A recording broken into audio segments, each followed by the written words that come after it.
Police are investigating a shooting in Fern Creek. According to LMPD, it happened just around midnight in the 7300 block of Fieldstone Way. Metro Police say officers arrived on scene and found a man who'd been shot in the arm.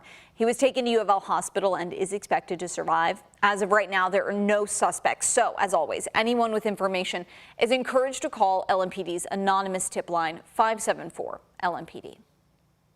JCPS students will not be back in school tomorrow. That is the latest from the district, which canceled classes Tuesday as well.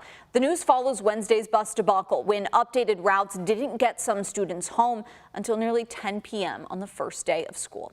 A district spokesperson said JCPS hopes to have students back in school sometime in the upcoming week. They also said the district will send more information to families and staff by Monday night. We spoke with a former JCPS board member about when a return to school could be feasible. We're shooting for midweek. I don't want to be negative. I certainly don't want to be skeptical, but we spent 6 months or more planning the implementation of this new busing plan that we instigated the first day of school. It failed miserably. So now we're saying we have to fix that. Do we go back to the old plan? Do we tweak the new plan?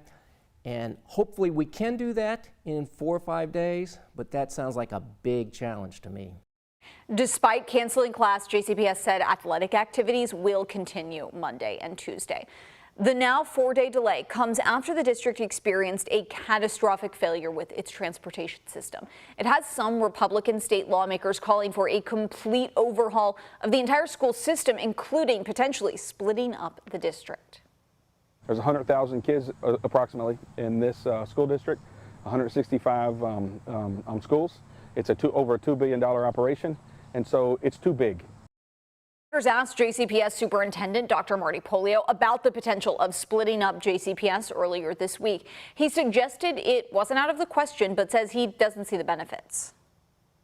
Now, I don't want to say it's not possible, but I think it would be the most disruptive thing to this community. And I will say once again, I think especially students in high poverty areas would suffer more than anywhere else as a result of that. That's my opinion.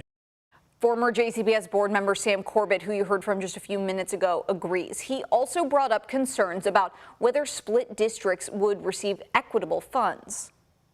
All right, so we now have more than one school system in Jefferson County, and we have a wide variety in property values throughout Jefferson County. So how are we going to carve up the property tax money? Are we going to do it just based upon, say, a regional basis? So property in eastern Jefferson County, let's say, would be one district. Well, those tend to be the higher values. So you're going to have to find an equitable way to split up the money.